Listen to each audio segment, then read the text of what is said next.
de Deus.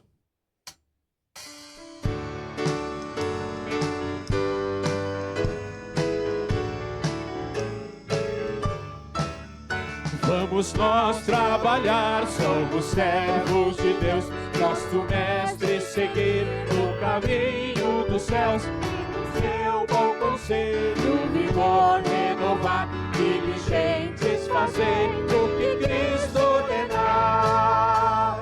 No labor com fervor, a servir a Jesus, com firmeza e fé. As irmãs, comigo as irmãs. Vamos nós trabalhar, os famintos sortar, para a fonte os sedentos e pressa levar. Só na cruz do Senhor nossa glória será, pois Jesus salvação pela graça nos dá. No labor com fervor, a servir a Jesus e com firmeza.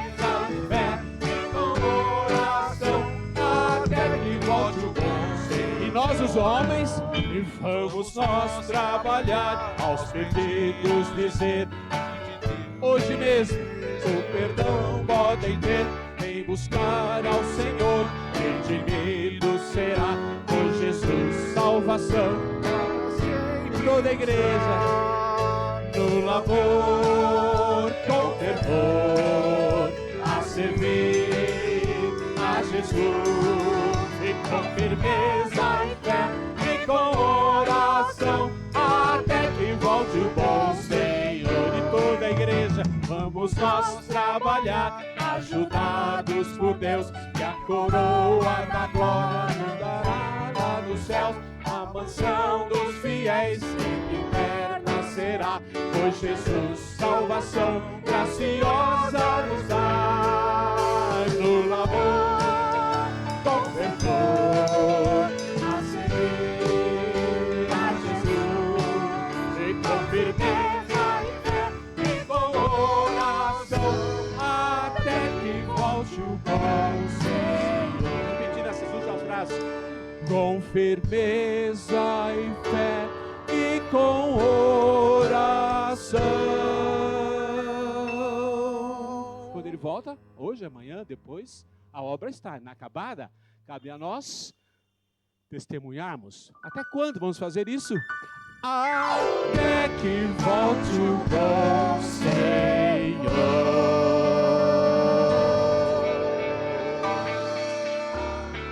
Podemos sentar, irmãos. Vamos ser estimulados pela palavra de Deus mais uma vez. Pastor Jader já vem ou alguém vai? Pastor Jader, por favor, então tenha a bondade. O pastor Jade Oliveira esteve conosco ontem, contando a história maravilhosa dos Terenas, começando com a sua bisavó, não é isso, pastor? Que graça, e fomos estimulados a perceber que temos que ir aqui, lá e acolá. Deus o abençoe, tá bom? Você tá com o microfone já? Não? Qual, Felipe? Vermelho. Opa.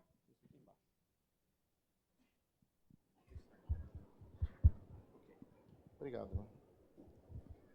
Bom dia aos irmãos.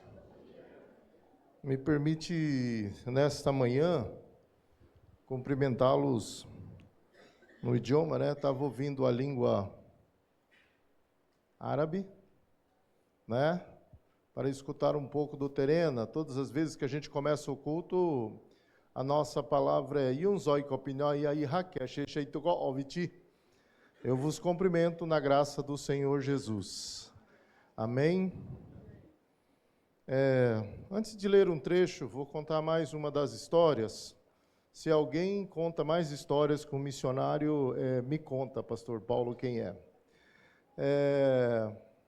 Ontem eu contei que minha bisavó foi uma das 4 pessoas que aceitaram a Cristo em 1916. 1916, quando o Evangelho chegou no Mato Grosso do Sul, hoje, mais antigo estado de Mato Grosso, e o pai dela foi um dos últimos grandes pajés do povo terena. Pacacu era o nome dele. E um fato muito interessante marcou a vida de nós todos cristãos terenas. Esse velho reuniu por 2 vezes a sua liderança local e disse: eu estou vendo 2 luzes. Ela aparece algumas vezes à noite, ela acende em 2 lugares. E eu não consigo decifrar o que é essa luz. Isso 4 anos antes dos missionários chegarem. E ele reuniu por várias vezes, eles debaixo de um jatobá, existe uma luz e umas crianças correm em volta dessa luz. Essa luz aparece constantemente para mim. Em outro lugar, aparece uma luz e existe muita gente cantando em volta. Existe muita gente cantando em volta. Mas eu não consegui decifrar o que é essa luz. E isso nos preocupa, disse o velho Pacacu. Quando os missionários chegaram entre o nosso povo, eles sofreram muita oposição. Primeiro da Igreja Católica Romana, que também estava se instalando dentro da nossa aldeia do Bananal, que é uma aldeia sede na região de Aquidauana, de Miranda. Eles sofreram demais, as primeiras missionárias, os primeiros missionários, e até que apareceu um padre e começou a confrontar Henrique Winton, que começou a fazer os trabalhos. E ele, numa pequena casa, onde hoje está a Igreja Católica, começou a fazer os cultos, as missas. As missas, ele morava na cidade e o missionário morava, então, dentro da nossa aldeia. E um dia o missionário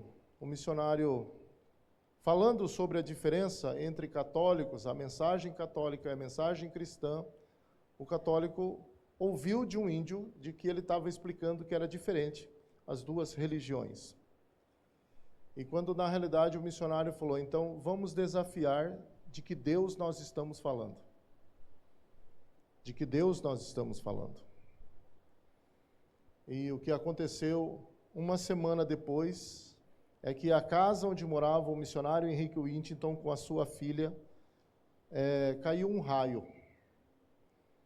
O tempo só fechou e caiu um raio em cima da casa do missionário. A missionária estava deitada, a sua filhinha do lado, e todo mundo correu, porque a casa era de palha, de pau a pique, todo mundo correu, porque começou a pegar fogo, todo mundo correu lá para dentro.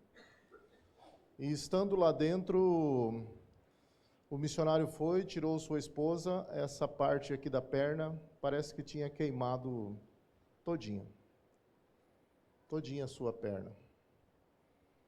E aquilo ficou como uma forma de que o nosso Deus não tinha poder. Nosso Deus não tinha poder. Mas alguns homens e mulheres terenas, até então já convertidas, começaram a orar a esse Deus, dizendo: se o Senhor é poderoso e a palavra do missionário é correta, o Senhor vai curar essa mulher. Ela ficou 2 meses sem andar. Mas a criancinha que estava do lado não sofreu nenhum ferimento. Não sofreu nada. 2 meses depois, a missionária voltou a andar. Voltou a caminhar. E o testemunho do nosso povo foi: nós temos um Deus forte. E perguntaram: mas ele sofreu um castigo? Ele disse: não, ele não sofreu um castigo. Ele só provou, porque o mesmo Deus que eu creio foi o mesmo Deus que mandou um raio para provar que ele protege os seus. De que ele está acima de toda e qualquer circunstância. Ele permitiu e mostrou que ele tem poder de cuidar e de curar. Aquilo ficou na história para nós. E Henrique Winton, então, fez o seu primeiro culto. Depois desse momento, Henrique Winton escolheu exatamente o lugar onde Pacacu enxergava as luzes. Quando foi o primeiro culto, Pacacu passando na frente daquela reunião, ele reuniu os seus por um tempo, ele disse assim: aquele inglês ele tem a luz que eu vi. Ele tem a luz que eu vi. E muito interessante isso, porque mais tarde os missionários escolheram um outro lugar para fazer a escola. E o velho Pagacu falou: é esse lugar que eu vi as crianças brincando. Deus se manifesta. A forma como Deus se manifesta é que muitas vezes foi ofuscada pelo nosso inimigo, Satanás, de enxergarmos de que ele tem o controle. O salmista sempre fala isso: os céus manifestam a glória de Deus, o firmamento, as obras de suas mãos. Mas isso é incrível como isso é distorcido muitas vezes dentro das nossas culturas da humanidade. Isso passa a ter uma distorção de enxergarmos a criatura e algo que foi criado do lugar do Criador. Do lugar do Criador. Nos escritos de Henry Whittington, nós achamos o diário de Henry Whittington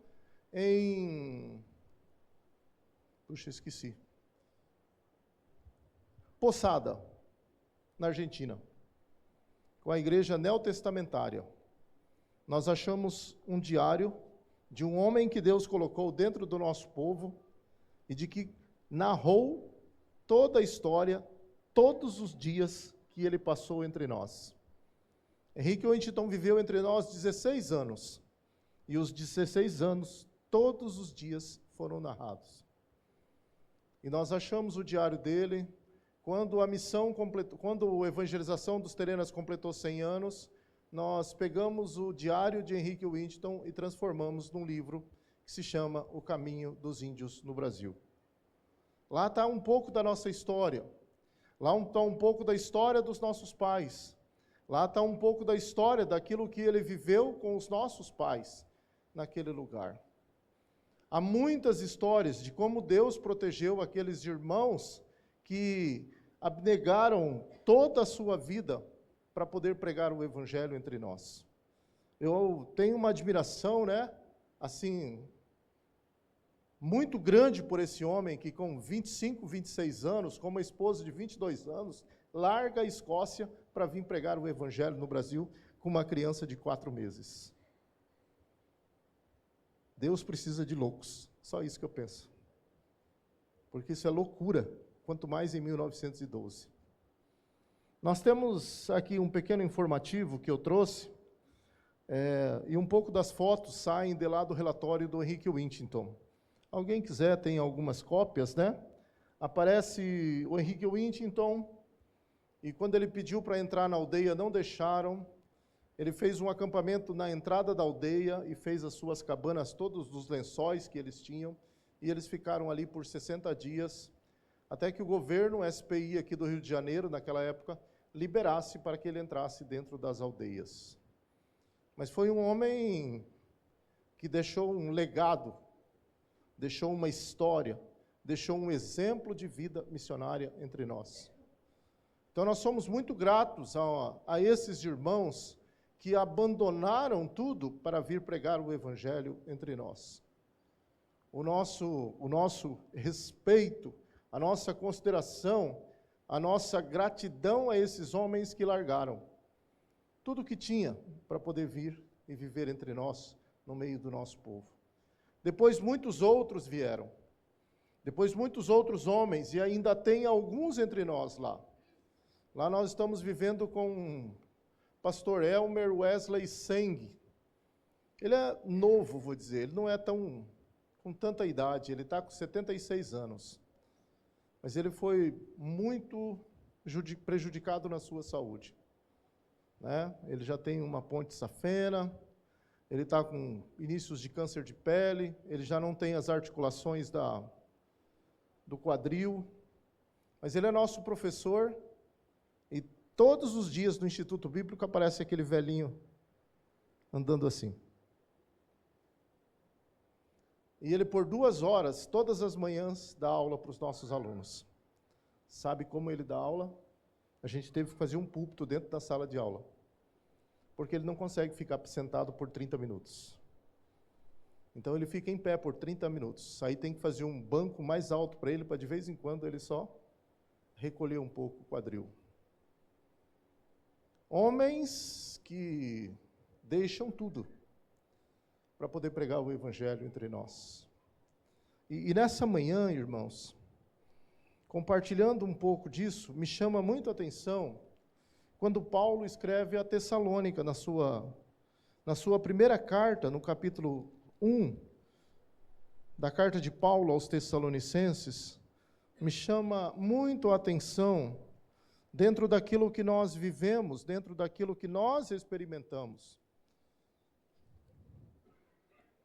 E eu gostaria de ler com os irmãos a carta de Paulo aos Tessalonicenses, capítulo 1. Capítulo 1.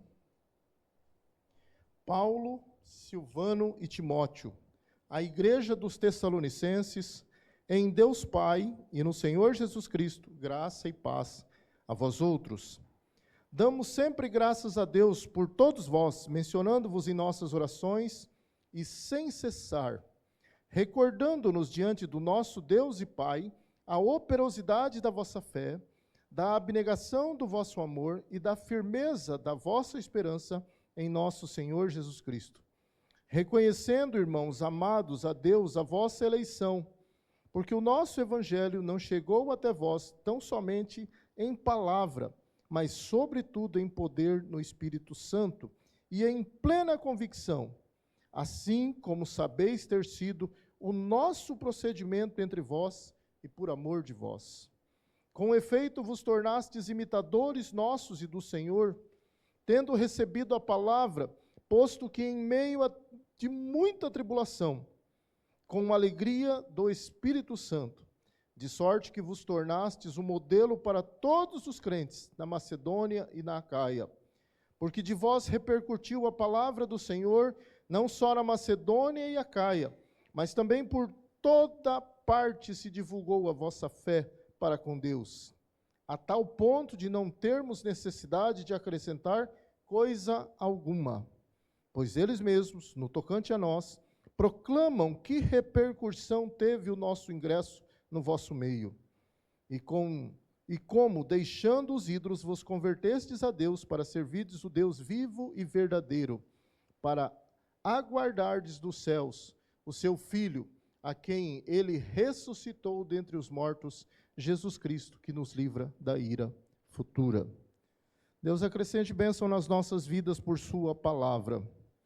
Esse trecho me chama muito a atenção, e se nós olharmos o pano de fundo em Atos capítulo 17, tem uma palavra que ali eu gosto muito, e todas as vezes que tenho oportunidade de poder falar aos nossos líderes, aos líderes da Missão Indígena Uniedas, eu sempre cito este verso em capítulo 17, que para mim deveria ser a bandeira de todos nós na pregação do Evangelho.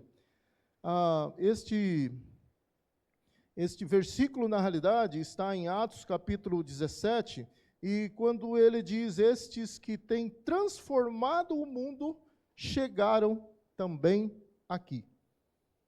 E uma versão mais popular ainda fala assim, os que estão virando o mundo de cabeça para baixo, chegaram entre nós. Devia ser o desafio de todos nós, quando nós transmitirmos a palavra de Deus. Não por nossa força, não por nosso conhecimento, não por nossa estrutura, quer seja financeira, quer seja de agência, não. Porque para mim aqui, Paulo descreve na sua primeira carta aos Tessalonicenses, que esse poder vem na realidade por um tripé que tem que acompanhar a igreja do Senhor Jesus. A vida cristã de todos nós deveria estar baseado exatamente no versículo 3, recordando-nos diante do nosso Deus e Pai da operosidade da vossa fé. Todos nós devemos ter esse momento muito especial na nossa vida e pensarmos, fazer uma reflexão desta pequena palavra que muda a nossa condição de vivência enquanto Deus nos dá a vida. Como eu disse, a nossa vida sempre foi de muita luta, mas de muita convicção daquilo que nós estamos fazendo. Desculpa usar sempre a nossa família como exemplo, mas é a minha vivência. Não dá para contar a vida dos outros, pastor Paulo, mas é contar a minha vida. Nós começamos como diretor do Instituto em 1996, fui diretor do Instituto Bíblico, e eu ia a pé 6 quilômetros, voltava, depois arrumei uma bicicleta, ia e voltava. E nós tivemos toda essa luta, e um dia na igreja, participando da igreja já, a igreja também está bem estabelecida, os meninos ganharam uma bicicleta, tudo mais, e nós temos um filho, que ele deve ser uns 2 de mim assim, não de barriga, mas de tamanho, né? E uns 2 de mim de tamanho, tudo mais. Mas quando a mãe estava em gestação, a barriga era pequenininha, né? Então tem uma palavra bonita em terena que chama cali, que é pequeno. E eu falei, esse meu filho vai ser perdão da palavra, filho de rato, vai ser um ratinho. Então ele vai chamar Cali. Ele vai chamar Cali, e até hoje ele chama Cali. Né? Ele chama Cali, mas deve ter uns 120 quilos, assim, só de musculatura e de tamanho. Ele chama Cali devido ao nome que foi dado durante o período da gestação da sua mãe. E ele chegou para a mãe dele e falou, eu queria uma bicicleta igual os meninos estão ganhando. E não tínhamos a menor condição. Naquele momento, naquele tempo, não tínhamos a menor condição. Aí, uma outra vez, ele chegou e trouxe um encarte de uma loja e falou, essa é a bicicleta que eu queria trazer, que eu quero. A mãe dele pegou, cortou a foto. Como eu contei ontem, todos eles tiveram uma Bíblia, colocou dentro da Bíblia e falou assim, você tem uma tarefa, você vai orar todos os dias. Aí ela falou, como ele tem que abrir a Bíblia, ele vai ter que orar. Colocou dentro da Bíblia. Todos os dias, quando você lê, você lembra que você quer uma bicicleta, você põe a figura e ora. Ali devia ter uns 5 anos. 4 para 5 anos. E nós não tínhamos condições. Chegou o próximo Natal. E não tínhamos condições. Já estávamos na véspera do Natal e nada aconteceu. Quando foi domingo de manhã, apareceu um senhor, diácono da nossa igreja, apareceu lá e falou, vim trazer um presente para você comprar para os seus filhos. E chegou lá, tínhamos 2, Cali e Maiara. Ele chegou e entregou a oferta. Qual o valor era? O valor da bicicleta.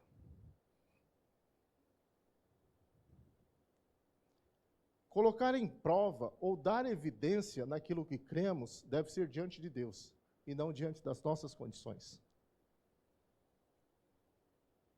Colocar diante da nossa condição é um projeto. Eu estou projetando para isso. Colocar diante de Deus e não ter, e não saber, e esperar, sem da onde vem, é uma fé. E isso vai acontecendo na vida dele. Quando ele comprou sua moto, quando ele comprou o carro, tudo ele pega, isso aqui que eu estou sonhando.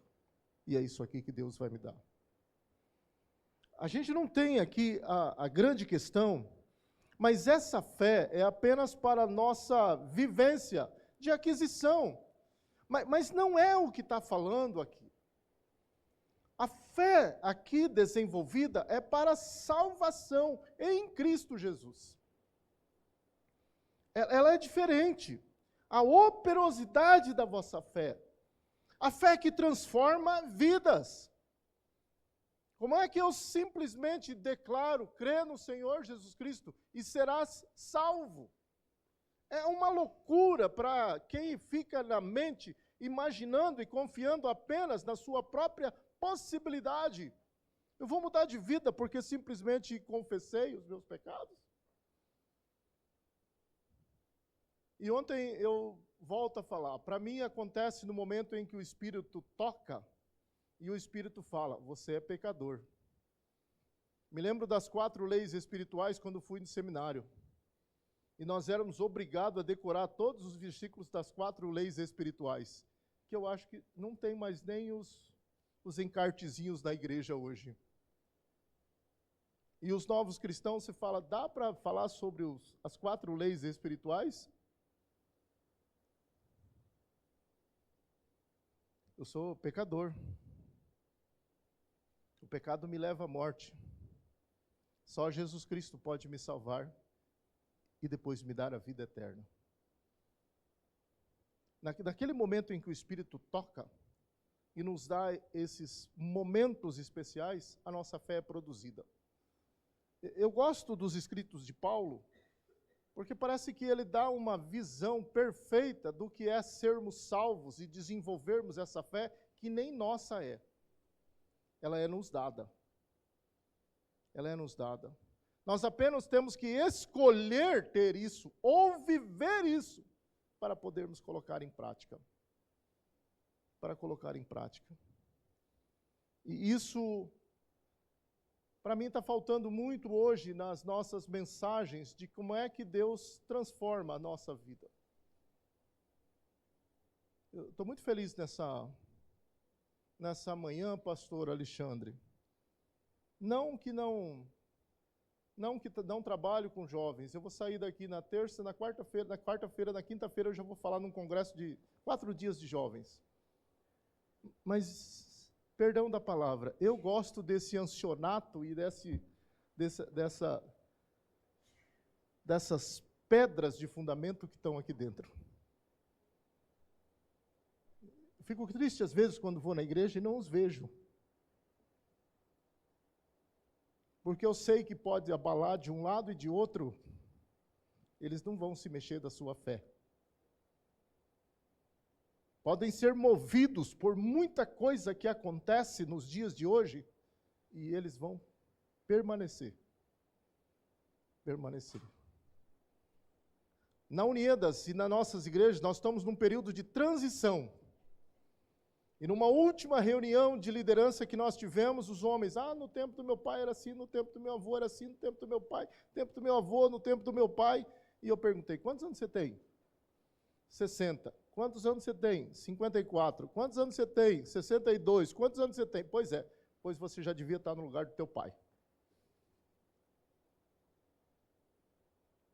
Eu brinco com os anciões que me conheceram mais velho, eu falei, eu já cheguei ao ancianato. Espero que não pareça, mas eu estou entrando por 63 anos. Eu estou entrando em 63 anos. E Deus tem nos dado essa visão de que o que a igreja precisa é dar vida a essa fé. Dar vida ao primeiro amor.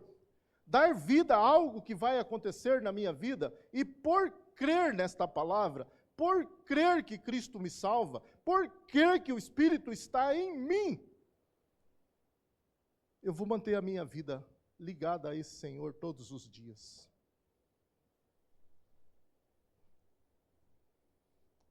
Desculpa brincar, que é o que o missionário às vezes faz. Eu tenho fé de que essa minha esposa me ama a cada dia mais, todos os dias.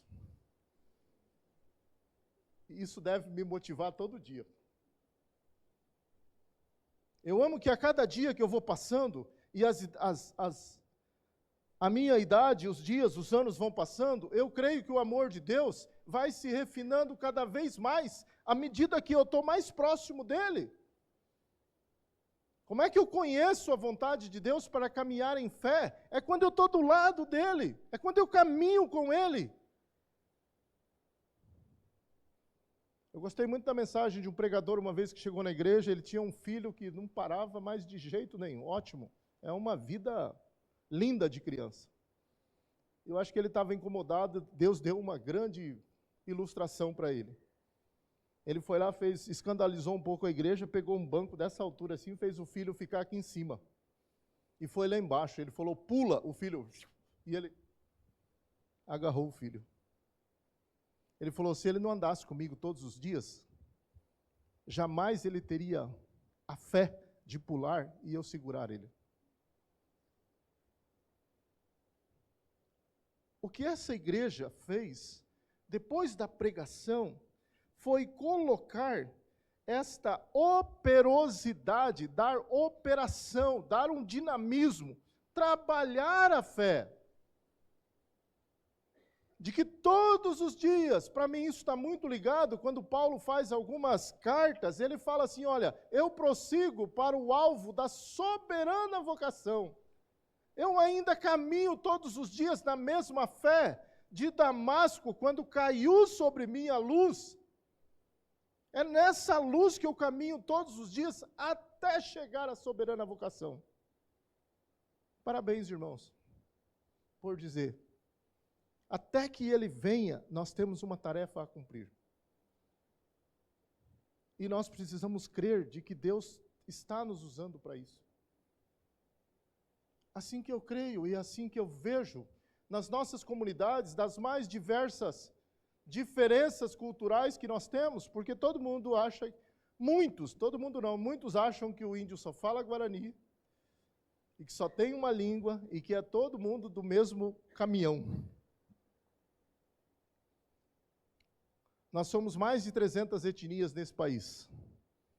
Nós falamos mais de 180 línguas diferentes. E as nossas culturas são totalmente diferentes uma da outra. No estado de vida, em ver a família, olhar os nossos clãs, a criação dos nossos filhos, e que às vezes para nós é loucura, como disse o Bruno. Para ensinar a nadar, não tem academia na aldeia.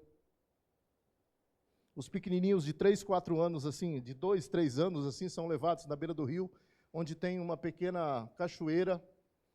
Fica 3, 4 mais velho, eles ficam aqui olhando para onde, de repente, o mais velho só dá um tapa na orelha dele, assim, ele... E está ali, um outro passa, só dá um ombro assim nele, ele vai lá, toma água, volta, fica ali de novo, um outro passa. Na terceira vez que ele cair na corredeira, ele já bate o braço.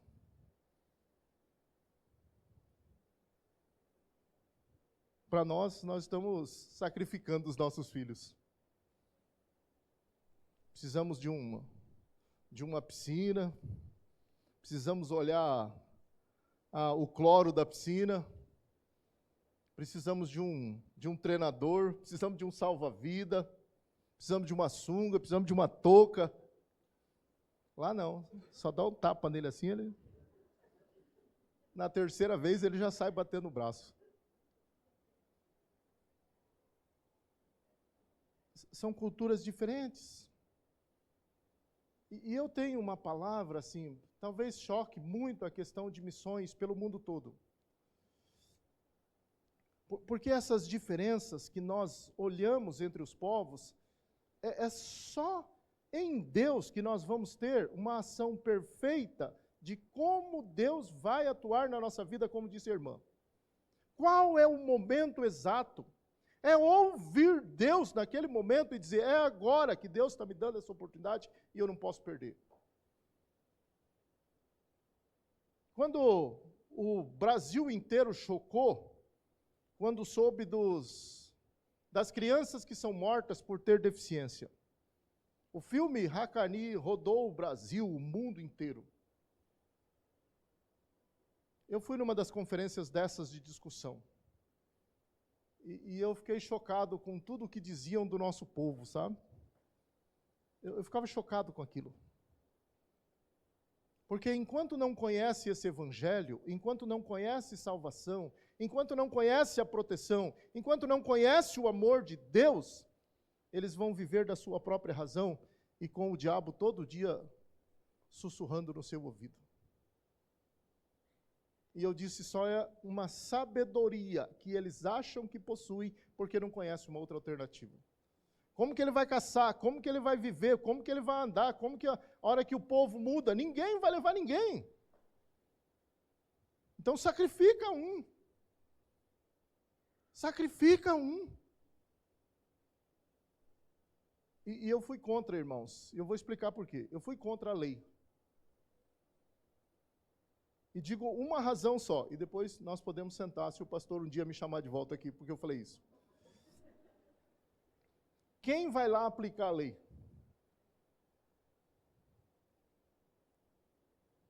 Quem está lá na mata para dizer, houve a morte, você está punido por isso, isso é crime diante do Brasil. Quem vai lá?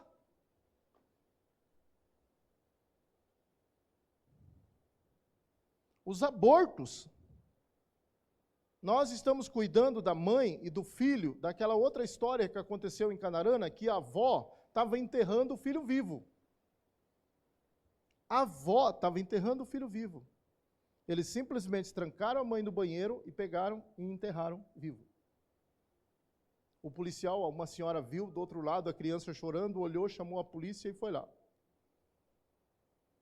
Deus, na sua misericórdia, naquele lugar, um dos policiais que foram lá é diácono da nossa igreja, em Canarana. Foi para a justiça deu a guarda para o pai, é índio também, mora na cidade, deu a guarda para o pai e abandonou a mãe. Ela tentou umas 3 vezes suicídio.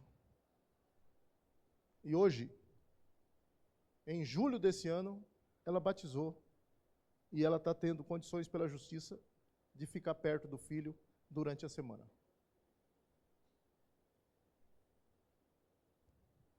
Essas diferenças culturais, na realidade, só tem uma forma, que é a segunda que aparece aqui: abnegação do vosso amor. Amar o povo, independente da forma como estão vivendo.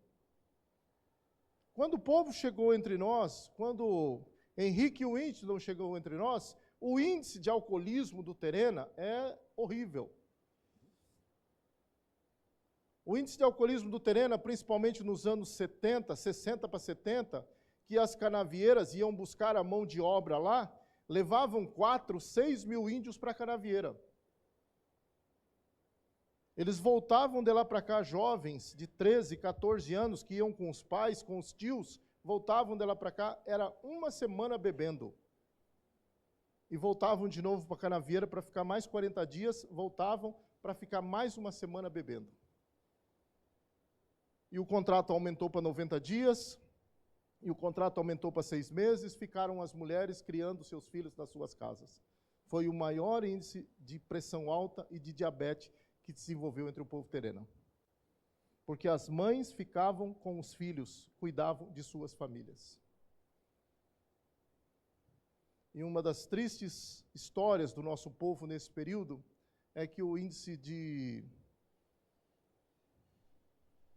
adultério, de infidelidade, cresceu demais porque os homens não estavam dentro da aldeia. Nós enfrentamos essa realidade pela igreja. Mas, acima de tudo, amar esse povo. Tive a oportunidade de estar com Thomas Young, que junto com Haroldo Heimer entrou nos Chavantes em 1953. Ele foi lá fazer a sua última visita, e não sei porque que Deus me escolhe algumas vezes, fico perguntando para ele, você vai levar o seu Haroldo Heimer, seu Thomas Young. Levei o Thomas Young lá. Eu acho que muitos do que passaram Palavra da Vida conseguem lembrar daquela história de que os Chavantes andaram quase uma semana acompanhando no rio para matar e não mataram. Aí quando chegou bem na curva, por que não atacaram? Porque eles estavam esperando exatamente cair no lugar certo para não errar o tiro. E erraram todos os tiros. Eu fui lá, com Thomas Young. E a minha primeira grande pergunta, ainda bem novo, querendo saber das coisas que acontecem nas culturas, na cultura do nosso povo, eu perguntei para ele, como é que o senhor me explica o batismo de Chavante com 3 mulheres? E eu falei, dividiu 2 das nossas igrejas. Porque quando os missionários fundaram as nossas igrejas, também eram ligados a eles. E chegou a história de que os missionários tinham batizado Chavantes com 3 mulheres.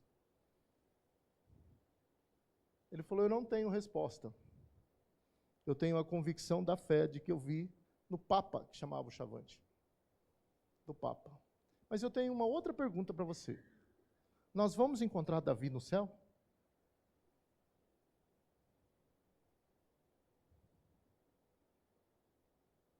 Nós vamos encontrar Davi com todos os erros que ele cometeu no céu? Ou nós não cremos de que ele era um homem segundo o coração de Deus? Eu conheci o Papa. E o Sr. Tomás falou, nunca vi um homem tão transformado quanto o Papa, Bartolomeu, em português. Eu nunca vi um homem tão obstinado a pregar o evangelho ao seu povo depois, junto com Romeu, para pegar o evangelho depois ao povo. Como é que a gente faz? Mas é um amor que vai além das nossas limitações de juízo. De juízo. Os abortos acontecem, meu Deus, muito. As infidelidades, os adultérios, a prostituição está presente? Está. Está presente entre os índios? Está. Quero tirar essa ideia de que nós somos apenas um povo que tem esse romance lírico, da Poti, de tantas outras que tem. Nós somos tão pecadores quanto qualquer povo que não conhece o Senhor Jesus. Mas esse amor aqui pregado, que Paulo que fala que muda a vossa vida, muda a vossa forma de viver, muda a nossa ação, muda a nossa consciência, ou a gente vai falar para ele, eu não posso te batizar. Mesmo que o batismo não salve, mas dá a ele uma perfeita identidade pública diante de seu povo. Era um dos maiores líderes que naquele momento estava declarando que estava abandonando toda uma vida para poder servir ao Senhor Jesus. Porque Deus o amou. Ou nós cremos no pleno perdão que Deus dá aos pecados do mundo, ou nós cremos pela metade, e aí a nossa teologia não pode ser a de que Deus amou o mundo de tal maneira. O sacrifício de Cristo é tão alto nesse momento. E eu tenho chorado muito nos batismos que são feitos. Eu não faço batismo, pastor Paulo, pastor Paul, pastor. Eu deixo para o missionário fazer. Eu vou lá do lado, fico na beira do rio, recebo as pessoas, levo as pessoas. Porque eu acredito muito que o batismo é aquele momento especial de quem tem aquele momento de receber o fruto do seu trabalho. Algumas organizações, como nós começamos, tinha que ir um pastor lá batizar para o missionário. Aí ele chegava naquele momento e agora sai na foto, sai na rede social, sai para tudo quanto é lugar, ele batizando os índios do Brasil inteiro. E o missionário que está lá? Naquele momento ele batiza, ele recebe nos seus braços o fruto do seu trabalho. Mas eu cheguei no Acre o ano passado e havia 28 pessoas para batizar apenas para um batismo. Para dizer sobre a transformação do amor e para não falar tanta loucura do nosso povo indígena do Brasil. Eu cheguei para batizar e o pastor Mário, que é o nosso coordenador de Rondônia, do Norte, falou, o senhor vai batizar o cacique. Puxa vida, que honra, vou batizar o cacique, tá bom. Eram 28 pessoas, um pastor também, assim, muito entregue na obra, foi conosco. Ele foi só com uma roupa, nós íamos ficar até outro dia. O senhor está pronto para batizar? Ele falou, estou, mas o senhor trouxe outra roupa? Eu não preciso. Eu vou entrar assim, entrou com roupa do jeito que estava, entrou, saiu. Aí passaram o cacique para mim. Fiz lá a cerimônia, daí, na hora que eu fui batizar, o cacique segurou o corpo assim. Aí ele falou, só um momento. E o pastor Mário do outro lado assim. Na hora do batismo ele fez assim. Fez assim, né? Eu olhei para o lado do Mário e falei, e daí? E agora? Ele falou, ele está se despedindo, afunda ele logo.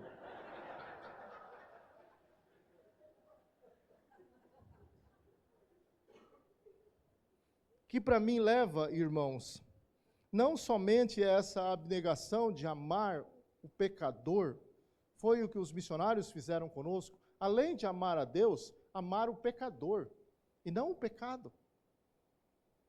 Para mim vem nessa questão de, olha, a firmeza da vossa esperança em nosso Senhor Jesus Cristo. Um dos maiores problemas da igreja, um dos maiores problemas de nós cristãos no mundo é perder a esperança.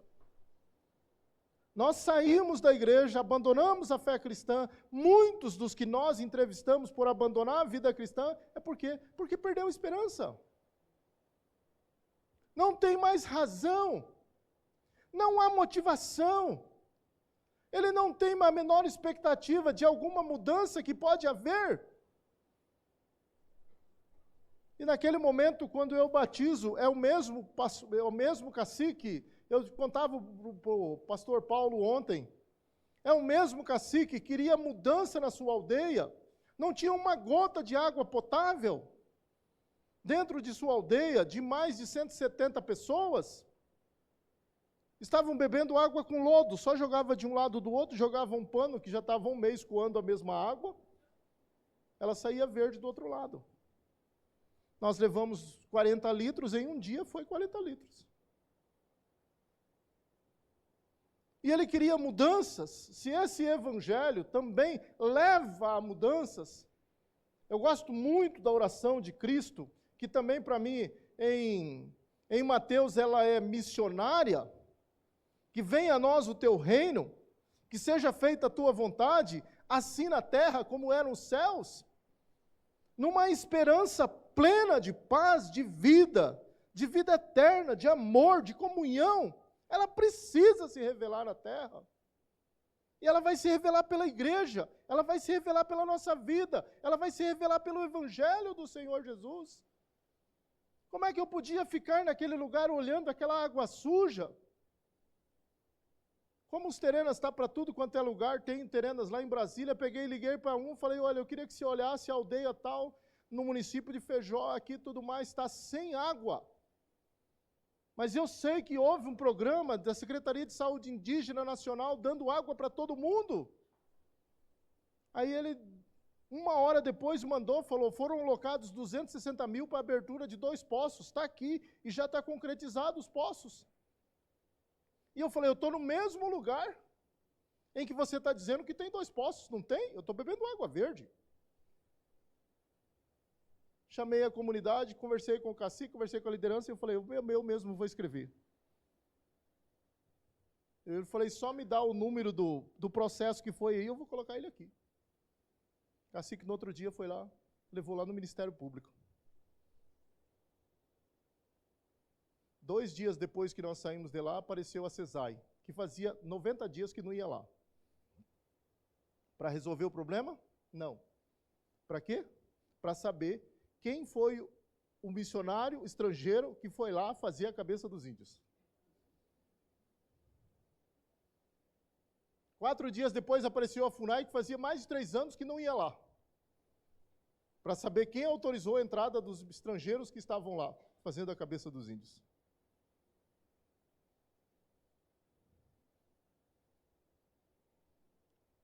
Mas Deus tem um governo que é acima de qualquer governo. Ontem eu falei, o governo está sobre os seus ombros. 60 dias depois, enquanto o pastor acompanhava o cacique dentro do Ministério Público, havia um rapaz lá escutando. E ele tem uma ONG que perfura poços. E algum tempo depois ele foi lá no nosso missionário e falou, aonde é a aldeia, nós vamos furar os poços. E o missionário falou, a gente não tem dinheiro, a gente é uma missão bem pobre. Ele falou, eu não estou preocupado com o dinheiro, eu estou preocupado com a vida do povo. Eu vou lá e furar 2 poços. Algum tempo depois foram furados 2 poços, mandaram as fotos para nós, no Mato Grosso do Sul, peguei as fotos. Eu inquieto, né, irmãos? Eu peguei e falei, cacique, está faltando mais uma coisa. O que é? Nós vamos fazer um novo documento, o senhor copia tudo de novo, manda todo mundo assinar. Cadê os reservatórios? E cadê o encanamento para alcançar toda a aldeia? Aí vai lá de novo. De acordo com a portaria tal, apareceram aqui, diz que apareceu o nome da CESAI, diz que apareceu o nome da FUNAI, não resolveram, nós resolvemos a perfuração, agora queremos os reservatórios e a distribuição da água para toda a aldeia. Eu vou repetir, o governo está sobre os seus ombros. A CESAI e a FUNAI resolveu? Não. Uma nova missão apareceu, deu 30 mil litros de água e deu 2.000 metros de encanamento para que a aldeia pudesse ter. Sabe o que a gente ouve do cacique? Está começando a mudar, desde que o evangelho chegou aqui.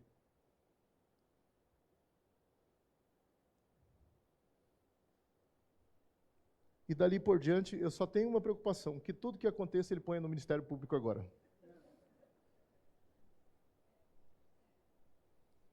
Nós chegamos dentro de uma reserva chamada Rio Branco, onde nós temos 9 etnias.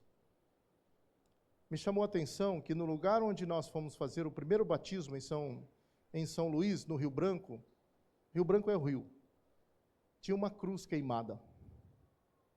Tinha uma cruz queimada. Cacique Brasilino Tupari disse para nós, eu quero que o primeiro batismo seja feito na frente dessa cruz, porque eu entendi agora o que significa essa cruz. A cruz estava queimada pelo meio. Haviam missionários que trabalhavam lá da Igreja Católica Romana. Desentenderam com o povo, eles foram embora e pegaram, antes de sair, colocaram fogo na cruz.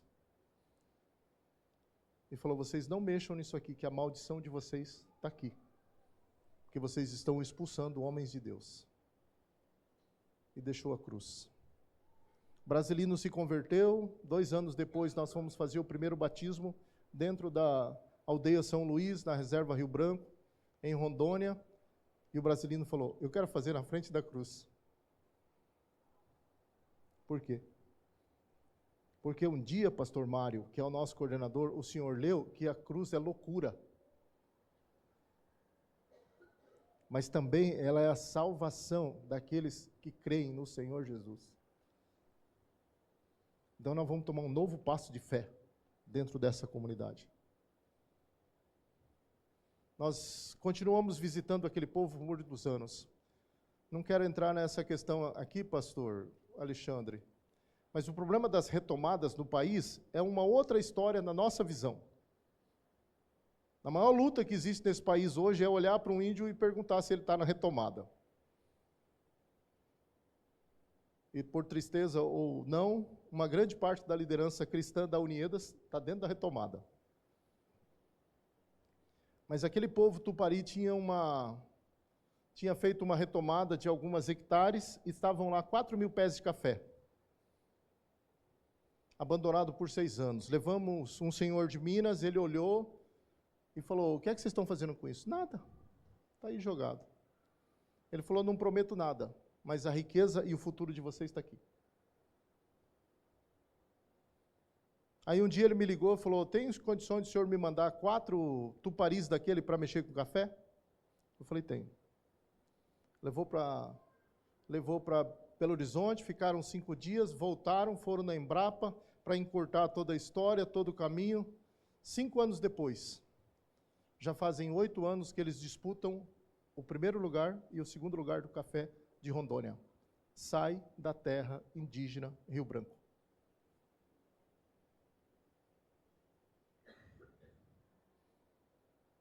Eu tenho uma visão, o evangelho não é para isso. O evangelho que nós pregamos é para a salvação. Mas junto com a salvação, Deus nos oferece esse estabelecer do seu reino. Estabelecer do seu reino. Nós estamos entre os caiapós, e esse cocar aqui eu uso em memória dos caiapós. Deus tem me dado a oportunidade de criar 2 caiapós. O primeiro caiapó hoje é missionário lá em Rondônia, entre Zendanauê, Bepingrai. Casou com uma caiapó, tem 2 filhinhas lindas, e trabalha e tem uma igreja linda de 70, 80 membros dentro do caiapó. Morou comigo 4 anos. Fez o Instituto Bíblico, foi morar na minha casa, tirou o ensino médio, começou a universidade. Eu estou com o 2º caiapó na minha casa. É difícil? É. Qual que é a primeira barreira? Lembrando do que a irmã falou. Eles não falam com mulher. morando dentro da minha casa, ele olhava para minha esposa, virava para mim. A minha esposa falava, faz isso, ele olhava para mim para ver se eu ia repetir a ordem da minha esposa. A minha esposa teve que falar para ele assim, na sua terra você é príncipe, aqui você é meu filho. Ele é filho de um grande líder caiapó. O que o Evangelho traz a nós? Quais as condições que eu tenho, da forma como Deus me deu, de tudo que Deus tem me abençoado? Eu tenho uma fé, eu devo desenvolver um amor, eu devo colocar a minha esperança todos os dias. E Paulo fala, para encerrar, irmãos, vocês sabem com a convicção que nós entramos entre vós. Eu estava convicto de que o Evangelho traria mudança, e eu fui com essa convicção. Mas essa convicção é dada pelo Espírito Santo de Deus. Ontem também, quando eu disse que para mim o Espírito não é a revelação, me perdoem, das profecias, das línguas, das curas, dos milagres. Para mim, o maior poder que o Espírito me dá é me transformar de toda a vida de pecaminosidade numa busca de santidade ao Senhor. Todos os dias. Quando os missionários chegaram entre nós, eu contei para o pastor Alexandre, nós éramos chamados de ingleses, porque nós nos convertemos ao evangelho do inglês. Como que você é inglês dessa cor?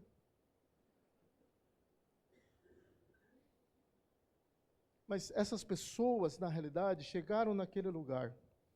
E quando nós pregamos nesse tripé com muita confiança, para mim o que acontece é exatamente o que acontece aqui.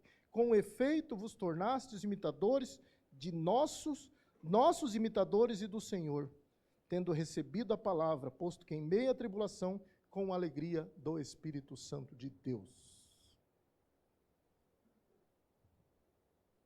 A nossa alegria em pregar o Evangelho contagia.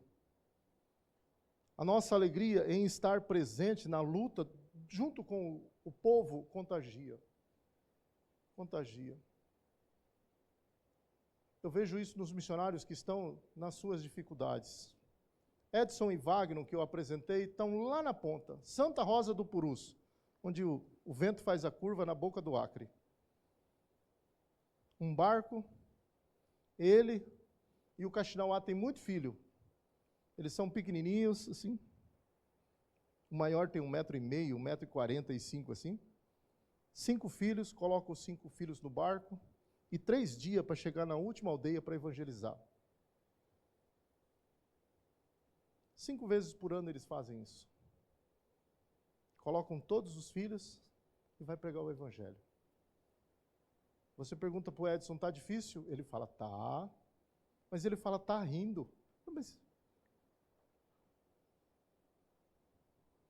Ele falou, o que foi me ensinado não pode ficar comigo, pastor. E lá, o tráfico é terrível. No Peru, na divisa. Lá que ninguém fiscaliza mesmo. Essa alegria, de sorte que vos tornaste modelo para todos os crentes na Macedônia e Acaia. Talvez seja uma palavra que já muito repetida. Pastor não dá ovelha. Quem dá ovelha, quem dá ovelhinhas, é ovelha.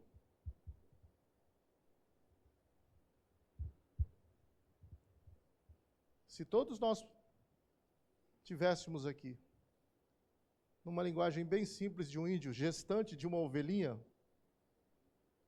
daqui a um mês o senhor tinha que fazer uma nova planta. Pastor Alexandre. Quantos de nós estamos buscando criar ovelhas?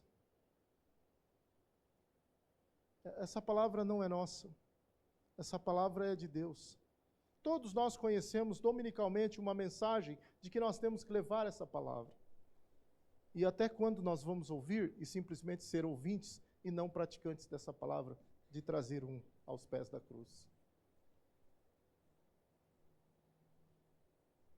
A minha grande preocupação um dia é quando eu chegar diante de Deus, não sei nem como vai ser, e Deus perguntar, cadê a sua ovelha? Você pariu quantos? E dizer, não, Senhor,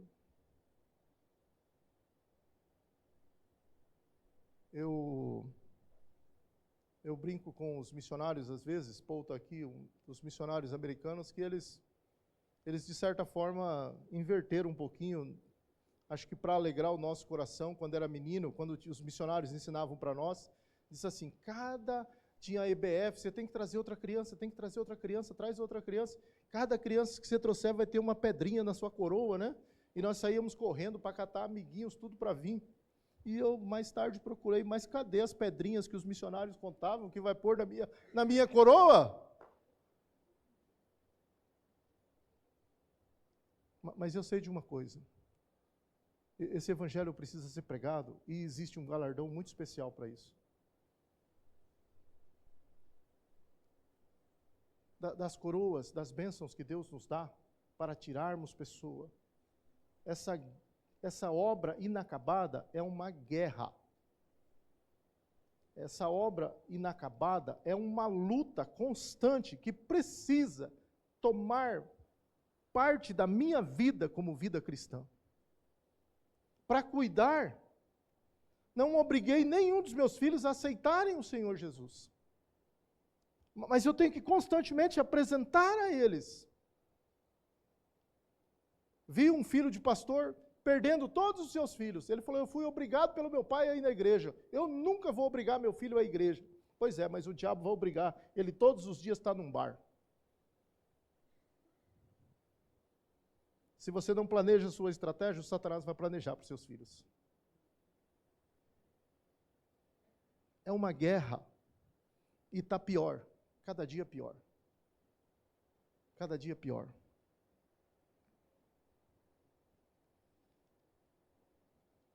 Abandonar todas as coisas. Essa cultura que às vezes faz parte da minha vida. Eu tenho uma luta muito grande.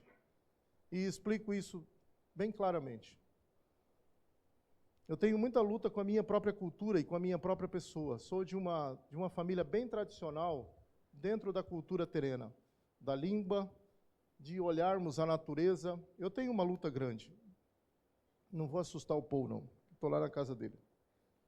Às vezes escuto pássaros. E os pássaros me dizem assim, vai chover.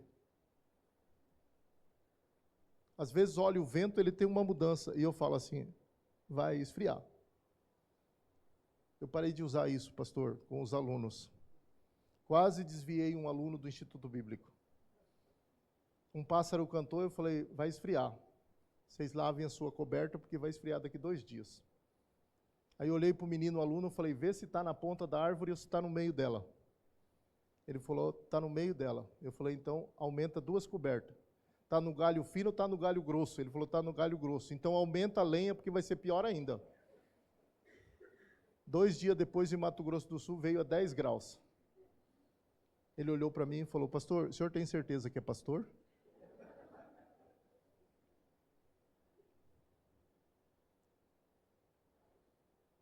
Tem algo muito importante que a gente também tem que olhar. Como é que funciona? Eu não sei a linguagem antropológica disso, mas há uma cultura submersa que às vezes a gente não enxerga. E um dos maiores problemas da cidade para mim hoje são tribos que estão sendo criadas das mais diversas formas, criando as suas culturas, linguagem, forma de pensar, formas da sua cosmovisão está sendo mudada. Mas alguém deu uma cultura e está submersa.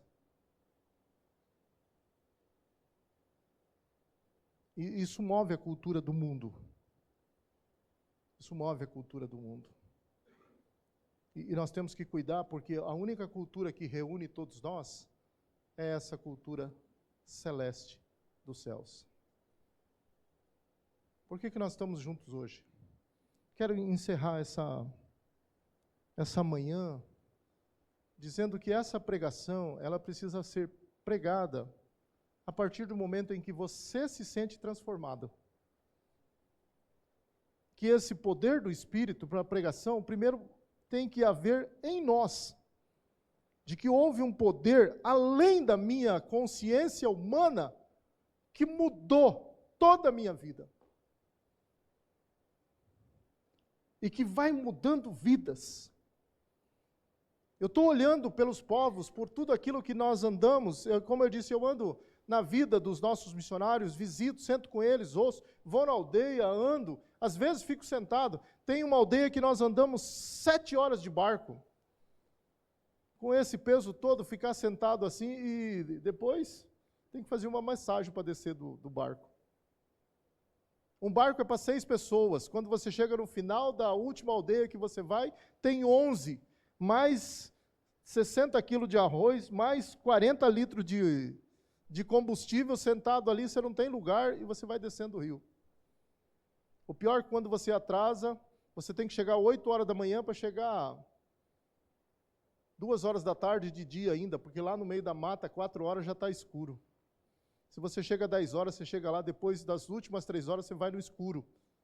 E tem um patrício meu, indígena, dirigindo o barco que não tem um farolete, parece que ele tem uma luz noturna, um óleo noturno para poder continuar navegando o rio sem ter um farolete para focar por onde ele vai. E às vezes eu fico diante de Deus assim, irmão, perguntando, o que eu estou fazendo aqui? Um dia batemos nos jacareaçus de 6 metros, ele bateu no barco e saiu. A única coisa que eu disse, cuida da minha esposa e dos meus filhos, só isso. O meu pastor olhou do meu lado e falou assim, Senhor, vai mais um para os céus, prepara os anjos. É a vida missionária nesse país. Dos aviões, a gente pega em Rio Branco para ir para Santa Rosa. O avião faz assim. Perguntamos para um missionário mais experiente, ele falou, um outro que foi conosco perguntou, cai? Ele falou, lógico, cai. Esse aqui caiu 3 vezes. E você não viu que ele está andando só em cima do rio? O que ele vai fazer? Ele vai jogar dentro do rio. Só isso. Mas se não tiver esse tripé de que a fé que me mudou pode mudar, de que o amor que alguém me deu posso transmitir, de uma esperança que eu vivo para uma vida melhor, não for transmitida, quem vai levar? Agora, nós somos comovidos por histórias missionárias, e talvez uma outra palavra mais difícil de dizer é que histórias missionárias só é bonita em relatório. É só os relatos, porque viver todos os dias sobre isso não é fácil. Eu sou fã desses 18 missionários que nós temos nesses campos. Colocar os seus filhos todos os dias no barco e correr todos os riscos. Todos os riscos. Andar de avião, que ele mais desce do que sobe para poder chegar. E quando você desce naquele lugar, o homem que vai descer, ele desce assim. Ele teve 2 AVC e não tem esse lado.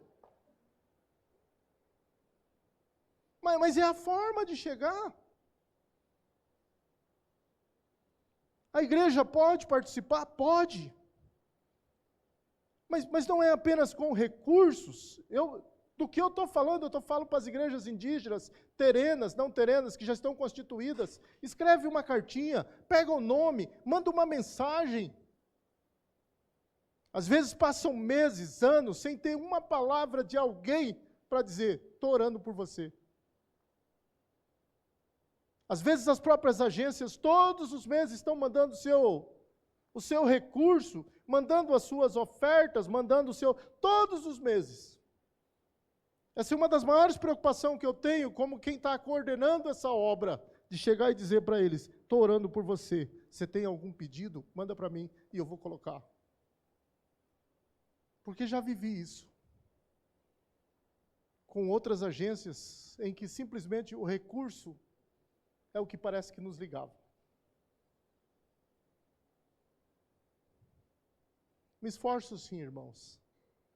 Me esforço para tornar a obra missionária do corpo de Cristo e não como uma agência administrativa que apenas quer resultados, que apenas quer olhar gráficos, que apenas quer fazer a sua conclusão de um plano. Mas é essa igreja em ação que Paulo fala. Eu fui lá na Macedônia, e lá vocês já pregaram o Evangelho. Da forma como nós pregamos. A gente não precisou falar nada, porque nós vimos, vocês viram em nós o que vocês estão fazendo lá. Isso não precisa ser só nos campos dos muçulmanos, de onde os irmãos estão passando, mas isso pode ser com o meu vizinho. O meu vizinho. Você tem muito a contribuir na obra de Deus. Orando, participando. Agora, a Unidas está lá no Mato Grosso do Sul. Está nos 6 estados. E nos 6 estados nós estamos fazendo conferências. Se vocês quiserem um dia participar dessa conferência, sejam bem-vindos. A última conferência que nós fizemos agora em setembro em Rondônia, havia uns 27 etnias presentes. Nós fizemos uma conferência de mulheres, com mais de 400 mulheres.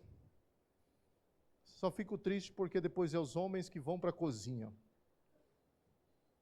As mulheres só vão para a sua conferência. Homens fazem toda a sua comida, limpeza, tudo é por conta dos homens na conferência das mulheres. Mas as mulheres já compraram os seus próprios barcos das igrejas para poder andar 6 horas, 2 horas para participarem da conferência. Elas fazem os seus artesanatos, vendem para pagar o seu próprio ônibus para participar das conferências. Sou alguém que venho procurando fazer com que as nossas igrejas sejam próprias, elas administrem aquilo que Deus tem dado nas suas mãos. Somos um povo abençoado nesse país e temos a oportunidade de alcançar outros. Mas nós queremos, com a mesma razão, o que nós terrenos precisamos fazer é somente contar o que Deus fez conosco para eles, para que eles entendam que Deus pode fazer na vida deles também. Se você contar a sua história desse poder do Espírito que transforma, com toda certeza o mesmo Espírito vai transformar a vida de outras pessoas. Me permite que, pastor Alexandre, chamar o pastor Alexandre.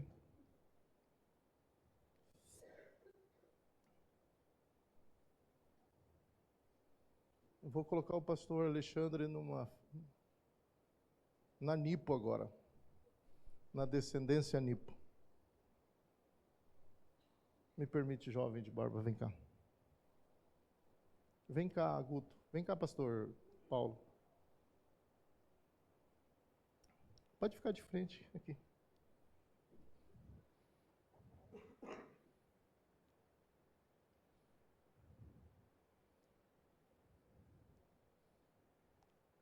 Nós somos de povos diferentes. E eu sei que aqui há muita descendência diferente de povos. Só uma coisa nos une, a cruz de Cristo. Só há uma forma de mudar os povos ainda não alcançados, pela cruz de Cristo.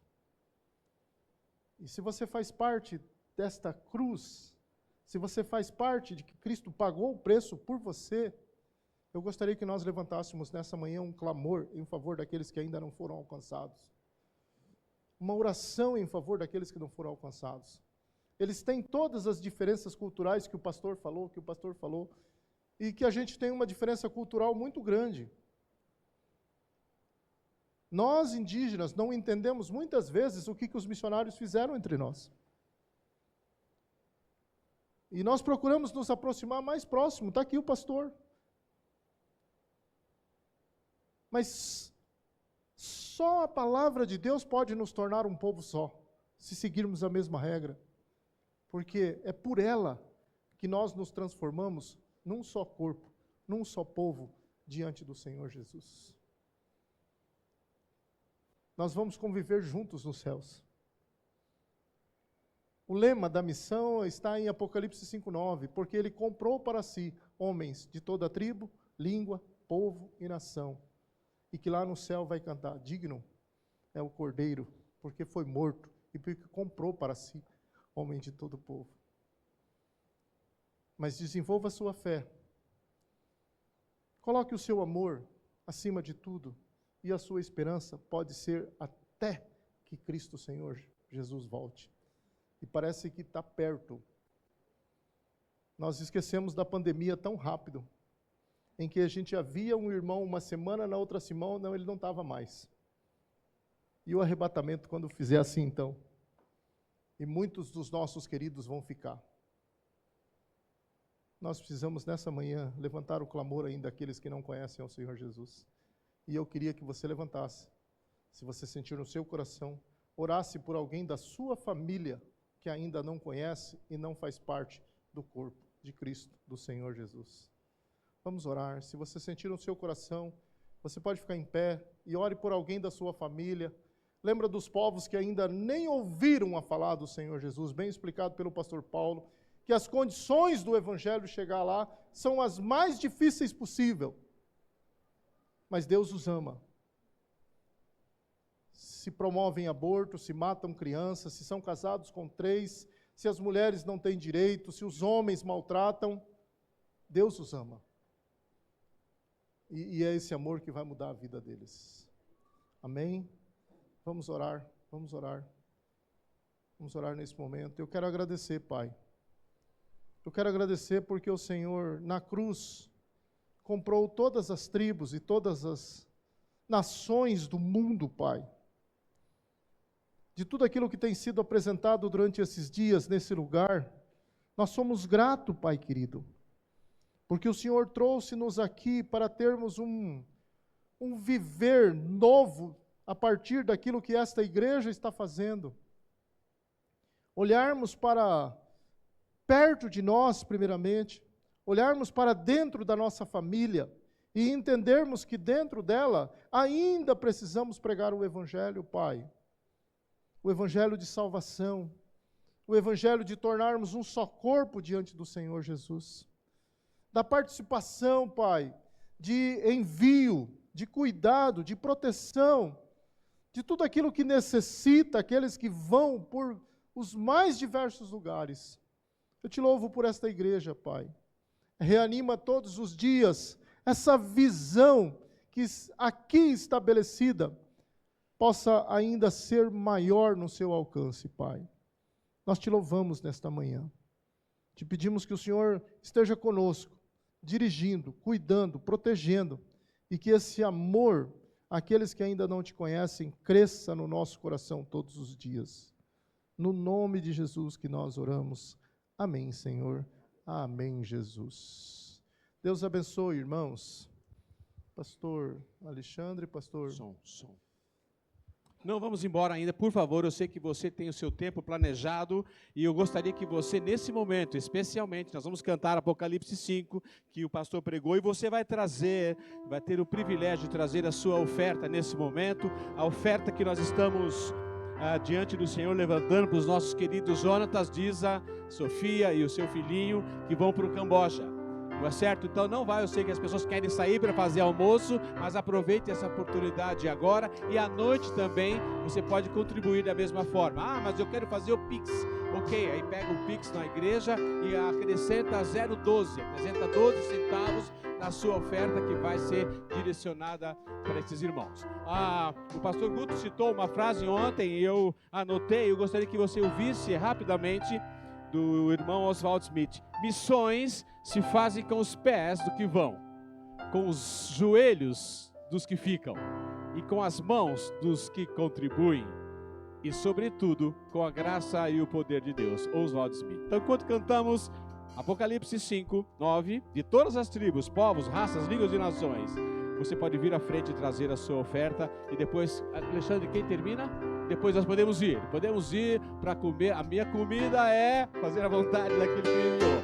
Fique de pé e cante.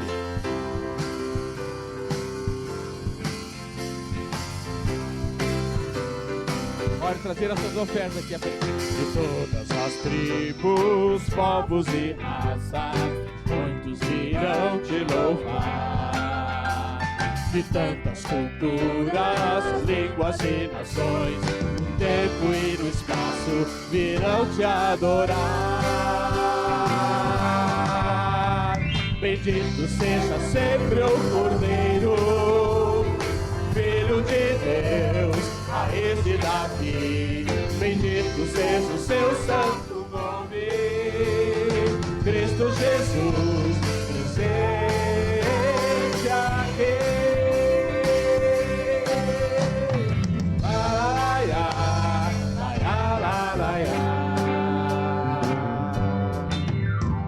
Remidos comprados, grande multidão, quantos virão te louvar? Povo escolhido, teu reino e nação, do tempo e do espaço, virão te adorar. Bendito seja o Cordeiro, bendito seja sempre o Cordeiro, Filho de Deus, Rei de Davi. Bendito seja o seu santo nome, Cristo Jesus, presente aqui. Ai, ai, ai, ai, ai, ai. E a nós, o que cabe? Nós só nos cabe tudo dedicar. Pés, joelho, as mãos, falar o nome do Senhor Jesus. E a vida no teu altar, pra teu louvor. Bendito seja sempre o Cordeiro, e Filho de Deus, a Rei de Davi. Bendito seja o seu santo nome, Cristo Jesus, presente aqui. Cristo Jesus, Cristo Jesus, presente aqui. Vamos afirmar mais uma vez. Cristo Jesus, presente aqui. Vamos voltar às 18h30 para a celebração e vamos votar também com responsabilidade do Senhor. O Senhor nos abençoe nessa tarde. Obrigado. Tchau, tchau.